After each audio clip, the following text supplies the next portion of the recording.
పుత్రుడు లేదంటే పిల్లలు, సంతానం, సత్సంతానం కలగడం అనేది కూడా ఒక రకంగా భాగ్యం అనే చెప్పాలి. సో, అవును. ఎట్లాంటి జాతకులకు మహర్జాతకులైన పిల్లలు పుడతారు? అంటే పిల్లల వల్లనే కదా ఏ తల్లిదండ్రులకైనా గుర్తింపు. ఉమ్. సో, మరి మహర్జాతకులు, యోగ జాతకులు మన కుటుంబంలో పుట్టాలంటే ఏం చేయాలి అసలు? మీరు చేసేది ఇప్పుడు ఏం ఉండదు. ఆ, ఓకేనా? పూర్వజన్మలలో ఆల్రెడీ చేసుకునే వచ్చి ఉంటారు. అచ్చా. కాబట్టి పుణ్యం కొద్ది పురుషుడు, అవును. దానం కొద్ది బిడ్డలు అన్నారు. ఈ అవును. సామెత ఏం ఊరికే రాలేదండి.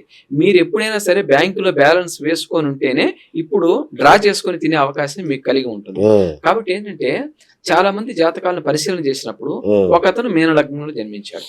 మీన లగ్నాన్ని నుంచి పంచమ స్థానాన్ని చూస్తే కర్కాటక రాశి అవుతుంది. ఓకే, ఉమ్, 5వ లెక్కేస్తే పంచమ రాశి కర్కాటక రాశి అవుతుంది. ఆ, ఈ కర్కాటక రాశిలో గనక ఆ టైంకి ఇతను పుట్టిన టైంకి గురువు చంద్రుడు ఉన్నారనుకోండి, అద్భుతమైన గజకేసర రాజయోగంతో కూడిన హంసయోగంతో కూడిన పిల్లలు జన్మిస్తారు. ఓ, వాళ్ళు గురువు అంశలో జన్మించారు అని లెక్క.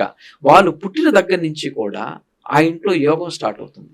చూడు, మనం చాలా మంది అంటుంటాం, ఆ అమ్మాయి పుట్టిన తర్వాత మంచి యోగం కలిసింది, ఆ అవును, అబ్బాయి పుట్టిన తర్వాత వాళ్ళ ఇల్లు బాగుపడింది అవును. అని మనం ఎన్ని సందర్భాలు వింటున్నాం. అయ్యో. అలాగే ప్రతి ఒక్క లగ్నానికి కూడా 12 లగ్నాల్లో ఒక పంచమ స్థానం ఏర్పడుతూ ఉంటుంది. కాబట్టి అది మంచిదా చెడా అనేది మనం ముందుగానే తెలుసుకోవచ్చు. ఓకే, కాబట్టి సంతానం ఎటువంటి సంతానం కలుగుతుంది? మనల్ని ఇబ్బంది పెట్టే సంతానమా, లేకపోతే మనల్ని మన బాగోగులు కోరుకునే సంతానమా, మనకు మంచి పేరు ప్రఖ్యాతులు తెచ్చే సంతానమా, లేదంటే వాడు మనల్నే చంపేసే సంతానం అనేది కూడా మనం తెలుసుకోవచ్చు. ఓహో.